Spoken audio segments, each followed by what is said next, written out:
Il-kuluri roża u s-swed se jikkaratterizzaw il-ballu li se jkun qed jiġi organizzat għall-ewwel darba din is-sena fl-għeluq tal-kampanja Pink October. Ta' kull sena l-banda tal-Forzi Armati tħejji kunċert mużikali bilan li jinġabru fondi b'risq il-Fondazzjoni Marigold. Però din is-sena l-banda se tkun qed tanima wkoll is-serata taċ-ċena u l-ballu.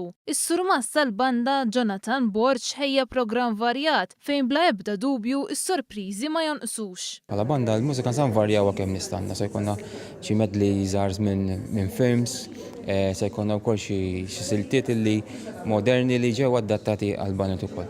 U kif ukoll se jkollna kantanti mistiedna, dal-aħħar sar ikollna ħafna kantanti magħna li jieħdu sem, jkunu jixtiequ jieħdu sem, u għalhekk aħna nkunu onorati li daw il-kantanti stabbiliti jieħdu sem magħna. Kif ukoll il-kantanti li għandna aħna stess fil-ħdan il-banda tal-Forzi Armati. Is-Sinjura Michelle Muscat, chairperson tal-Fondazzjoni Marigold, spjegat li l-għanewlieni tal-ballu u l-kunċert huma li jkomplu jinġabru l-fondi tant bżonjużi għall-kura. Tema hija roża u iswed, ġifieri n-nies huma mħeġġa biex jużaw dawk iż-żewġ kuluri għall-wejjeġ tagħhom, imma jiġu wkoll biex jitalmu wkoll dwar il-kanċer tas-sider. Konna stands differenti tal-sponsors tagħna li għenuna f'dil kampanja, ħajkunu anke jistgħu jitkellmu ma' dawn in-nies dwar affarijiet li forsi ma tantx kellhom ċans isaqsu.